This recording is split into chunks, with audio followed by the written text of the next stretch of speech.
le plaisir de faire votre interview. Est-ce que vous pouvez juste vous présenter quelle est votre profession et votre passion? Voilà, alors mon nom c'est Dominique Keller-Schweitzer, je suis docteur en médecine. J'ai une spécialité, enfin j'avais d'abord une spécialité de médecine générale et je me suis toujours intéressée à la médecine naturopathique. J'ai fait toute ma formation en Suisse et en Allemagne, en médecine naturopathique, et je suis devenue après psychiatre parce que j'avais aussi une double formation psychiatre, mais c'était plus facile pour moi de travailler comme psychiatre en faisant de la naturopathie parce qu'il y a toujours un côté thérapeutique et ça m'aidait et c'était beaucoup plus facile pour... J'avais 1 heure de temps pour traiter les patients. En médecine générale, je n'avais pas plus d'un quart d'heure.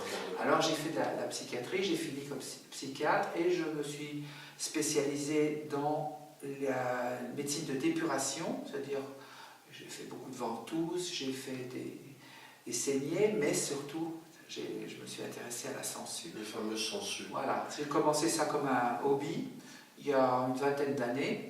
J'avais appris ça en Allemagne et j'ai appris ça en Suisse. C'est le docteur Anselmi qui était le grand spécialiste suisse de la dépuration.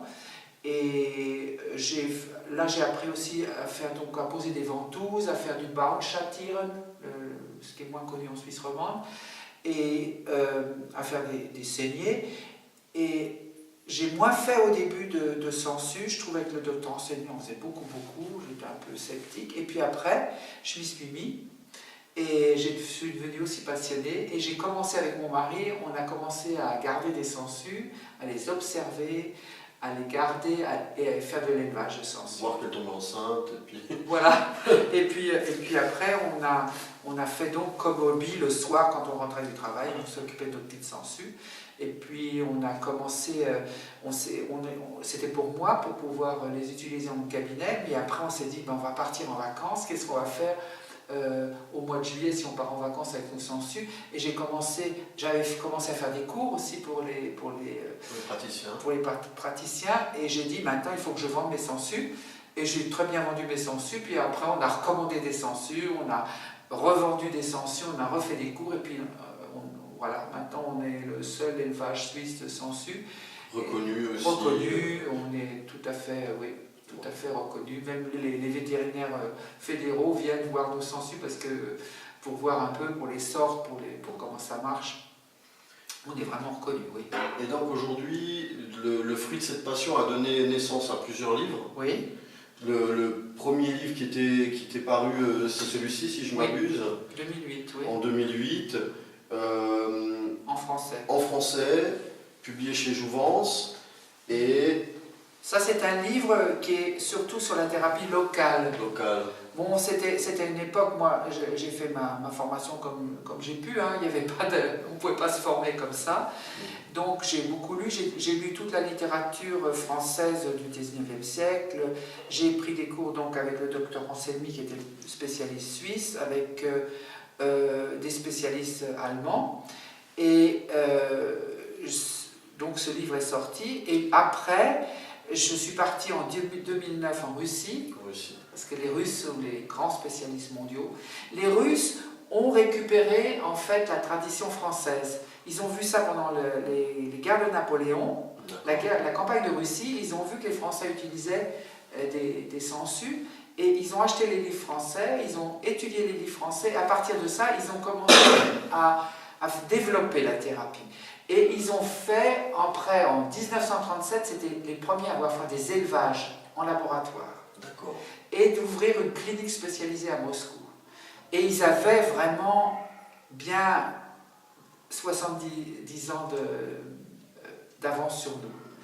Et donc, 2009, j'ai eu l'occasion de partir en Russie, à Samara, dans le sud de la Russie. J'étais dans un grand hôpital de 1600 lits où il y avait un service d'iridothérapie. Et ça m'a tout à fait changé ma vie parce que les Russes utilisaient vraiment la sangsue, pas locale comme nous, on avait l'habitude de le faire en Europe, mais de façon systémique. Et c'est là que j'ai appris la thérapie systémique. Et en 2000, après à la même époque, j'ai commencé à connaître le professeur Kamenev de Saint-Pétersbourg, qui est l'un des plus grands spécialistes du monde des sangsues, qui a un élevage et qui est aussi professeur. C'est lui qui fait la formation des médecins russes en irutothérapie. Et je ne pouvais pas aller à ses cours. J'ai une interprète qui vient toujours avec moi, donc je ne parle pas russe, mais j'ai pas de problème. On s'entend bien, j'ai jamais eu de problème pour suivre. Mais je ne pouvais pas aller en Russie chez lui parce que ses cours sont réservés aux médecins russes, de nationalité russe, qui ont un diplôme de médecin de Russie. Mais le professeur Kamenev a fait des cours en Lituanie, à Vilnius, pour les pays baltes qui étaient avant de l'Union soviétique et qui ont fait des cours chez lui, mais il ne pouvait plus y aller parce qu'il n'était plus russe. Donc il est toujours venu à Vilnius et moi j'ai suivi ses cours et on est devenus amis et on a travaillé beaucoup ensemble. Et maintenant, les cours que nous on a fait, on a fondé ces cours un peu sur le système russe. Et après, j'ai écrit un deuxième livre en 2000. Donc le fruit de ce voilà. travail-là, en 2002, on le retrouve ici aujourd'hui. Et je l'ai écrit avec une biologiste allemande qui était originaire de l'Allemagne de l'Est et qui avait fait ses études de biologiste à Kiev, donc qui parlait parfaitement le russe. Et elle aussi a donc suivi les cours du professeur Kamenev et du docteur Soukov à Moscou, qui lui a aussi une formation mais plus pour les praticiens, c'est pas pour les médecins, c'est un cours de 50 heures et elle avait le droit là, de faire le cours. Hein. C'était pas pour les médecins, donc c'était plus pour les heilpraktikers, et elle a fait le cours donc à Moscou et elle a été diplômée elle a eu un diplôme russe, et elle a fait la biologie surtout. Et moi, j'ai fait ce qui était de la partie médicale, mais ce qui était quand même très particulier, c'est qu'on a vraiment écrit le livre à quatre mains. On a toutes les phrases, on a tout fait. C'est elle qui a fait naturellement, en allemand, la bonne formulation, mais toutes les phrases ont été faites ensemble. Je vois que ce livre, il a été déjà traduit en russe, en fait. Il a été traduit en russe, les Russes ont voulu l'avoir. On est reconnu en Russie maintenant comme spécialiste, on est très fiers parce que on a rattrapé le retard et ils nous ont demandé. Et l'intérêt de notre livre pour les Russes, c'est que nous, on parle 4 langues. Ouais. Alors, on a pu avoir dedans, j'ai toute la bibliographie en français, allemand, anglais, russe et même polonais. Et même, on a même un livre en lituanien parce qu'on connaît très bien la Lituanie. Donc aujourd'hui, on est ici en Suisse à la pointe aussi. Voilà. Alors, pour ça, pour la bibliographie, enfin, en point de vue mondial, on est... Bon, maintenant, c'est le livre est naturellement de 2013, mais jusqu'en 2013, on a vraiment couvert toute la bibliographie mondiale depuis le début du 19e siècle. Et ce qui nous permet que ce livre a été reconnu au point de vue médical par la médecine d'université. C'est le professeur Saller qui a fait la préface et qui a dit que c'était le livre, le manuel d'hydrothérapie. Le mieux fourni, en fait. Voilà. Et donc, on n'a eu aucune critique au point de vue de la médecine en disant Oui, on n'est pas dans une médecine de grand-mère. Non, pas du tout. Voilà, pas du tout. C'est vraiment scientifique, critique, et vraiment tous les recensements ont été excellents. Parce qu'au fond, on est dans un grand retour aujourd'hui de ce qu'on disait médecine naturelle. La sensu peut rentrer dans cette discipline-là. Néanmoins, aujourd'hui, c'est quand même une médecine qui est largement reconnue d'un point de vue scientifique, universitaire et médical. Ah bah oui. Pratiquée dans beaucoup d'hôpitaux. Oui, parce que la médecine, au point de vue pour la chirurgie, elle est absolument reconnue. La médecine, vous n'avez aucune possibilité de soigner une greffe, par exemple, une greffe d'organes, enfin, pas interne, hein, une greffe de doigts, une greffe d'oreille. Si vous avez là une congestion de l'organe, vous n'avez aucune autre méthode pour le sauver, c'est la sensu. Donc nous vendons en Suisse dans tout le monde, dans tous les grands hôpitaux qui font de la chirurgie réparatrice, on vend des sangsues. On a des sangsues. Ils sont obligés de mettre des sangsues. La sangsue va empêcher le sang de se coaguler, va décongestionner, parce que ce qui congestionne, ce sont les veines, et les veines poussent. Pas les artères, mais les veines repoussent. Alors il faut attendre que les veines sont repoussées, et pendant ce temps-là, c'est la sangsue qui pallie à ça, et ce qui fluidifie. Alors au point de vue chirurgical, capillaire, tout quoi. Voilà, ça c'est absolument reconnu. Nous on fait pas, on n'a pas fait, moi je ne fais pas de chirurgie, nous on fait dans la médecine, et là il y a des études cliniques qui montrent que la salive de la sangsue, c'est ce qui est intéressant maintenant, c'est la différence avec ce qui s'est passé au 19e siècle avant. La sangsue n'était reconnue que comme saignée. Saignée locale. Dépuratif. Voilà. Et après, à la fin du 19e siècle, on a découvert l'iroudine, qui est l'anticoagulant le plus puissant. C'est 10 fois plus puissant que l'héparine. Et donc, on s'est rendu compte des vertus qu'il y avait. Et après, au fur et à mesure, surtout les Russes, surtout le professeur Baskova de Moscou, qui a toujours trouvé des nouvelles substances dans la salive, et maintenant on s'est rendu compte que la salive c'était vraiment une petite pharmacie ambulante, et il y avait non seulement plusieurs facteurs qui étaient anticoagulants, il n'y avait pas seulement l'irodine, il y en avait aussi beaucoup d'autres, et qu'il y avait aussi des facteurs biologiques de leur salive qui étaient anti-inflammatoires. Et il y a eu des études cliniques donc, qui étaient faites sur l'effet anti-inflammatoire de la salive de la sangsue, sur par exemple les tendinites et sur les arthroses. Le professeur Sprott, qui est un professeur de rhumatologie de l'université de Zurich, tout à fait pas du tout pour la médecine alternative, qui dit que c'est plus du tout à la mode de mettre de la cortisone pour les tendinites, par exemple une tendinite du coude, il faut mettre des sangsues. Et lui-même utilise les sangsues. Donc c'est lui aussi qui a fait derrière, on a pour les patients, c'est le livre pour les patients, et vous voyez, il a marqué que ce livre était complexe, ça a été très bien accepté aussi. Quelles sont les pathologies aujourd'hui pour lesquelles les sangsues sont incontournables et que ça serait limite criminel de ne pas les utiliser? Alors là, les abcès, les hématomes. Et l'arthrose du genou. L'arthrose du genou, il y a tellement d'études cliniques qui montrent que ça marche dans 80%. J'ai du mal à comprendre que ça ne soit pas vraiment partout. Ouais. Que les gens se mettent des petites crèmes, alors qu'on a une étude, par exemple, contre le Voltaren, qui montre que la sangsue est plus efficace. Donc, je pense que c'est aussi parce que les gens, ça les dégoûte, ils ont peur, ils ne veulent pas, mais moi j'ai de l'arthrose dans le genou, je me fais mes sangsues régulièrement, et je marche très bien et je n'ai pas de problème. Quand on voit le nombre d'opérations des genoux, qui ne marchent pas. Et tout ça, oui, la prothèse, naturellement, c'est mieux parce qu'on a un nouveau... Voilà, mais je vois, il y avait dans le journal... Ça peut éviter d'arriver là, quoi. Voilà. Il y avait dans le journal encore hier un article qui disait qu'il y avait beaucoup trop de médecins qui faisaient encore des arthroscopies, des révisions de genoux dans l'arthrose. Hein. Oui. Et que par exemple au canton de Saint-Gall où j'habite, c'était le pire, parce que ça c'est une question pour gagner de l'argent. Alors que ça a été prouvé, ça n'apporte rien, zéro. Et donc les caisses de maladie devaient arrêter de payer. Mais par contre, quand on fait les sangsues, ça apporte, je peux vous dire, moi, si je ne fais pas de sangsues, j'ai mal à mes genoux. Si je fais le canal carpien, par exemple. Canal carpien, ce n'est pas la meilleure indication, parce que le canal carpien, c'est un problème très complexe qui vient du cou. Oui.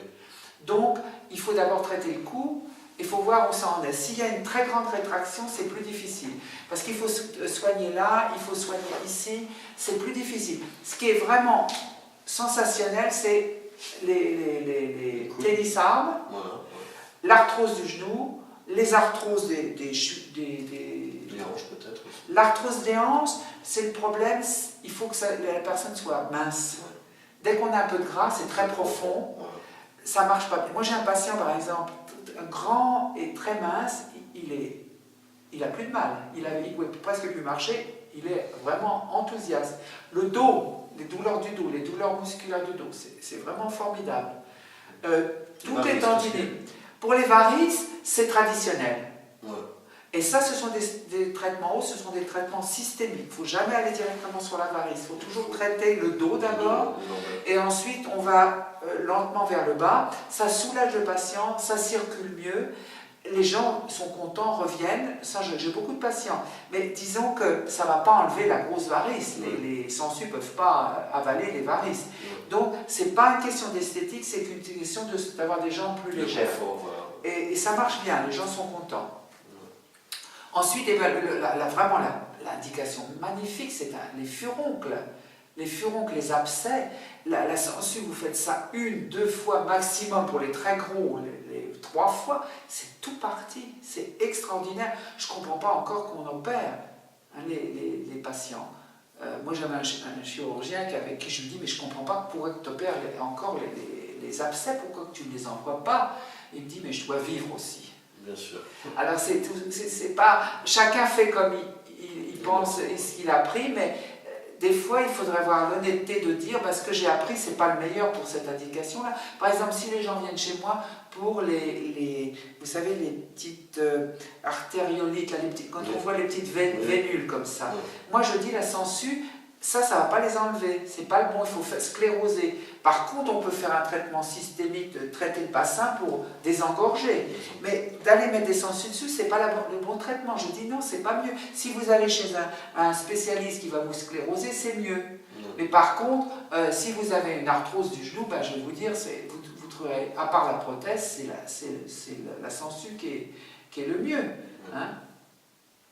Et puis, je peux même vous montrer mon genou que j'ai fait hier, hein, c'est on va le filmer après. pour vous montrer que les gens, ils sont un peu rebutés, certaines personnes. Ah ben, la première fois, naturellement, on voit une sangsue, on connaît pas, on voit, c'est pas noir, hein, mais avec la réflexion de la lumière, ça paraît noir, c'est comme un petit serpent, les gens ont l'impression que ça va être tout gluant, comme une Certaines ont peur que c'est douloureux. Bon, c'est comme une piqûre d'ortie. C'est comme une piqûre. Et puis au bout de 3 minutes, ça s'arrête. Hein? C'est seulement au début, c'est au début. La morsure, vous ne la sentez pas. Vous devez attendre une demi-minute. Et au bout d'une demi-minute, elle envoie sa salive, et un des constituants de la salive, c'est de la hyaluronidase. La hyaluronidase, c'est ce qu'on utilise pour essayer d'enlever les rides. Hein? Alors ça dissout le tissu conjonctif, ça le repasse un petit peu, et là c'est ça qui fait mal, parce qu'elle fait ça pour pouvoir envoyer sa salive, toutes ces composants de la salive, et au bout d'un moment elle arrête, elle envoie donc ses anticoagulants, ses anti-inflammatoires, et vous ne sentez plus rien, et elle envoie aussi quelque chose qui vous anesthésie, parce que chez les humains on reste, mais chez les animaux, si elle ne faisait pas ça, ben les animaux... voilà. Alors que les animaux acceptent ça très très bien, ils ne bougent pas, ils aiment bien, ils sont contents.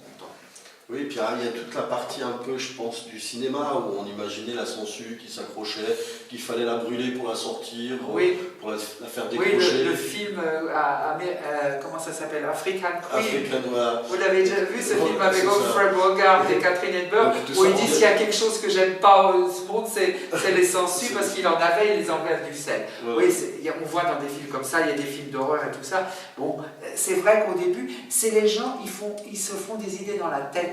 Tant qu'ils n'ont pas vu la sangsue, dans leur tête, ils se disent « Oh, c'est horrible !» et tout, qu'est-ce qui se passait. Puis la première fois, ils sont tous tremblants. Puis après, moi, je vois les gens qui viennent souvent. J'ai des gens qui viennent depuis des années.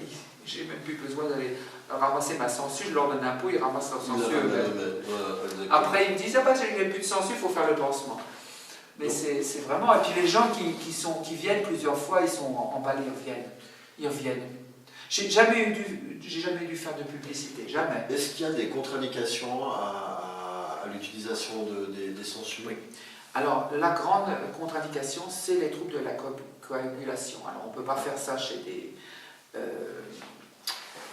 des gens qui ont des anticoagulants, comme le Marcuma ou le Syntron. Ça, c'est absolument contre-indiqué. Chez les gens qui ont...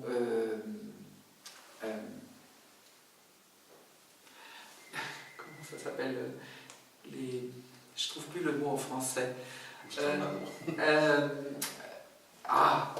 Comme les rois de les tsars de Russie, ils avaient l'hémophilie, quoi. naturellement, tous les gens qui ont des troubles de la coagulation nés, ces gens-là, ils n'ont pas le droit de poser des sangsues. Hein. Mais d'un point de vue global, est-ce qu'on peut poser sur des enfants, des jeunes, tout.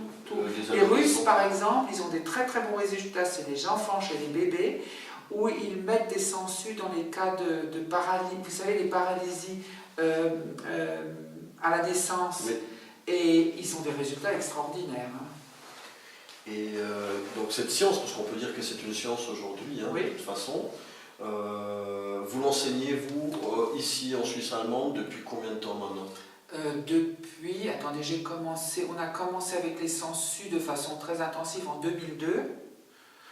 On a commencé à les observer, les garder, et l'élevage, vraiment l'élevage vrai intensif en 2009. D'accord. On a eu quand même 7 ans, bah oui, c'est 7 ans d'apprentissage, on dit que c'est un cycle. Hein. Et donc j'ai commencé à l'enseigner, je crois, vers 2004-2005. Donc ça fait quand même pas mal d'années. Et on a créé cet institut, cette académie européenne d'iridothérapie.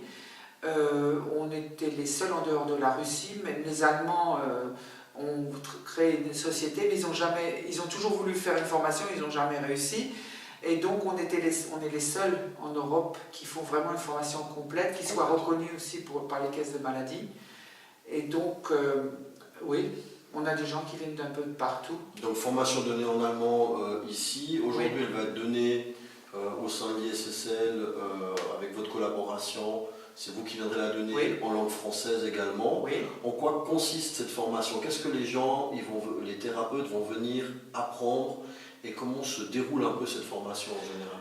Alors la formation, on veut une formation qui soit reconnue, surtout par les caisses de maladie. Hein. Donc en 50 heures environ? Alors c'est 50 heures qu'il faut c'est ce que demande la SCA et le RME.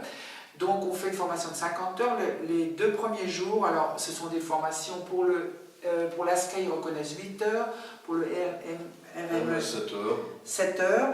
Donc on fait les 2 premiers jours, c'est la formation de base. Donc on a le matin, on fait l'historique, la biologie de la sangsue, comment les garder, tout ce qui est rapport à la sangsue. Parce qu'il y a un peu de technique un petit peu. Voilà. Ensuite, on fait très rapidement les contre-indications et les indications. Qui sont très importantes. Bon, voilà. Mais le premier jour, on monte ça très rapidement parce qu'on va le faire le jour d'après, en détail. Alors on fait, parce qu'on veut faire surtout la vie de la sangsue, qu'on comprenne cette bête, qu'on voit et qu'on l'apprivoise et qu'on devienne amis avec elle. Et ensuite, ça on fait le matin et l'après-midi, les gens se posent des sangsues. Donc il y a un aspect pratique important. Voilà, très pratique, très pratique. Alors, par groupe de 2, on se pose les sangsues. Et ce qui est important, on regarde les contre-indications, hein, si les gens pas chez la femme enceinte et pas chez la femme qui a ses règles. Donc il faut bien demander avant le cours à celles qui ne pourront pas se poser des sangsues. Ensuite, on fait les pansements. Elles reviennent le lendemain. Le lendemain, on fait le 2e cours. On contrôle les pansements, enfin les plaies. Les gens, il y en a qui ont gardé leurs pansements, qui n'ont pas osé les enlever, mais en général, on dit qu'il faut enlever les pansements. Ça saigne beaucoup, hein.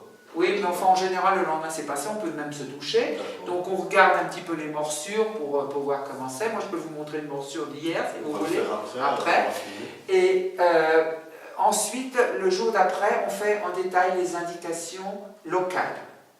Parce qu'on sépare l'iridothérapie en iridothérapie locale et l'iridothérapie systémique. On fait les maladies systémiques. Donc, on fait le premier jour, on fait ça. Ensuite, c'est fini, chacun rentre chez soi. Et le lendemain, on fait, nous normalement en Suisse allemande, on fait seulement 2 jours et après on fait plus tard les modes d'action. Là, en Suisse, on fait du compact en Suisse romande. Donc le 3e jour, on va faire les mécanismes d'action.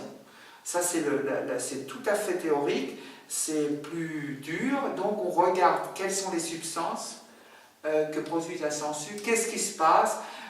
on observe. C'est très technique, mais ça c'est une base qu'on ne peut pas. On peut pas passer à côté. Ouais, il y a beaucoup qui vont, mais on ne peut pas passer à côté parce que si on ne comprend pas comment ça marche, il faut comprendre. Il y a beaucoup de choses qu'on ne sait pas, mais ce qu'on sait, il faut l'apprendre. Donc ça c'est le cours de base, donc les 3 jours. Avec ça, les gens peuvent rentrer chez eux et ils doivent s'entraîner. Pas chez les patients, c'est pas correct de faire, après le cours d'aller prendre des patients et de les faire. Il faut traiter la famille, il faut traiter les amis, ou si on traite un patient, on leur fait payer seulement les sangsues, mais pas le traitement. Et on s'entraîne pour venir au cours d'après. Alors le cours d'après, donc les 2 jours d'après, ça sera une journée, on fera le systémique. Donc ça c'est les méthodes russes que j'ai appris en Russie, qui n'étaient pas du tout en Europe, on ne les connaissait pas. Qui sont un peu plus référencés dans le 2e livre en fait. Oui, dans ce livre, le livre en allemand ou en russe. C'est le systémique, c'est ça qu'on apprend. Et avec Magdalene Westendorf, on est vraiment celles qui ont apporté ça en Europe. C'était pas du tout connu, il y avait que le local. Hein. Même encore en Allemagne, il y a moins. Maintenant, bon, ils ont on en a quand même vendu 2200. Ouais. Pour médecins, hein. C'est quand même étonnant, hein. Un livre tellement spécialisé. Donc, le deuxième, on fait ça, les mécanismes d'action, et le jour d'après, on fera donc de la supervision, on demandera aux gens ce qui s'est passé, tout ce qu'ils ont appliqué eux-mêmes, et on pourra refaire un traitement. D'accord. Donc ça, il faut un laps de temps entre les 2 cours parce qu'il faut que les gens soient entraînés. On ne fait pas du systémique. Le systémique, c'est beaucoup plus compliqué, il y a beaucoup plus d'effets secondaires. Bon, ce que j'ai oublié de dire, je parle des effets secondaires qui sont inhérents à la thérapie, c'est pas des complications. C'est des crises de guérison. Voilà. Donc il faut connaître ça parfaitement. Donc je le fais au premier cours et je le fais naturellement le 2e cours. Voilà. Où ça sera fait de façon profonde et on pourra refaire un traitement la 2e fois. Un traitement plus spécifique. La première fois, je fais avec 3 sangsues, c'est à peu près 2 ou 3 sangsues. Je fais un petit peu... pathologie articulaire. Voilà, mais même les gens, les praticiens qui sont là, ils sont en général en bonne santé, donc on fait plutôt des zones, le bas du dos, des choses comme ça, pour pouvoir sentir qu'est-ce que fait une sangsue. Puis la fois d'après, on fera plus, si les gens ont plus une pathologie, on peut utiliser plus de sangsues, on peut les traiter l'articulation, ou traiter le foie, ou traiter des autres choses comme ça. Donc ça sera donc, on aura 5 jours. Plus l'assistana. Plus l'assistana, alors ça j'offre qu'on vienne dans mon cabinet pour voir comment ça se passe en pratique. Comprendre comment fonctionne un cabinet, voilà. On pratique les sangsues. Et ça c'est très très très bénéfique, les gens sont très contents parce qu'ils apportent beaucoup de choses. Il faut des pathologies réelles. Voilà, et je ne fais que des demi-journées, parce que si je faisais une journée de 8 heures, on n'aurait pas assez de patience, ça serait c'est tout. Et puis moi je ne fais pas le matin, parce que c'est bien que les gens après aillent se reposer. Il faut expliquer qu'aujourd'hui vous êtes aussi à la retraite, quasiment. Hein? Oui. Un petit peu. Mais j'ai jamais fait le matin, j'ai toujours fait... Jamais. Non. Mais vous pratiquez toujours par plaisir et par passion. Voilà, c'est tout à fait ça. Oui, pour rester... à jour. Et surtout pour faire les cours, je ne peux pas faire des cours si j'arrête de poser des sangsues, ça va être de l'historique, c'est de la théorie. Il faut que j'ai vraiment l'expérience, que je fasse ça régulièrement, parce que vous sentez, je fais ça. Sans ça, non. Et donc, vous venez 2 fois dans mon cabinet, 2 après-midi, ça fait un petit peu loin de Suisse romande, mais là, ça vaut vraiment le coup. Bon, ce qu'on peut faire, c'est que je travaille le lundi après-midi, le mercredi après-midi. Ce qu'on s'arrange quand les gens viennent de Suisse romande, on dit bon, vous faites une journée de vacances. J'habite dans une région magnifique, je suis tout près du lac de Constance, je suis tout près du canton d'Appenzell, il y a vraiment beaucoup de choses à voir. Vous venez le lundi pour lundi après-midi, vous faites une pause le mardi et vous revenez le mercredi après-midi. Et ça vous fait 8 heures d'assistanat en 2 jours, donc je peux vous compter 4 heures pour le...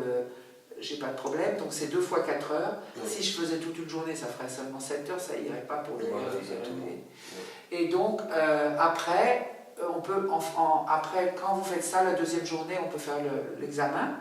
L'examen, je le fais de façon personnelle, c'est-à-dire c'est un examen d'environ d'1 heure, des QCM, et après je prends 1 heure de temps, enfin le temps qu'il faut, pour corriger toutes les questions avec le candidat et de voir ce qui n'a pas marché. Et c'est très pratique. C'est un petit peu, il y a des questions surtout sur la biologie, sur les modèles d'action, mais c'est vraiment très orienté sur le pratique. Ouais. Et il y a quelques cas cliniques, un petit peu pièges des fois, mais c'est des cas cliniques. Pour nous faire apprendre, en fait. Tout à fait, c'est tout à fait banal. Hein, c'est le patient qu'on voit tous les jours, les patients plus âgés qui ont des... C'est une preuve qu'on a bien compris et assimilé. Voilà, en fait, et qu'on ne va pas mettre des sangsues à quelqu'un qui est anticoagulé. Et ça, si quelqu'un me fait ça, ben, je ne leur donne pas l'examen, il faut revenir. Évidemment.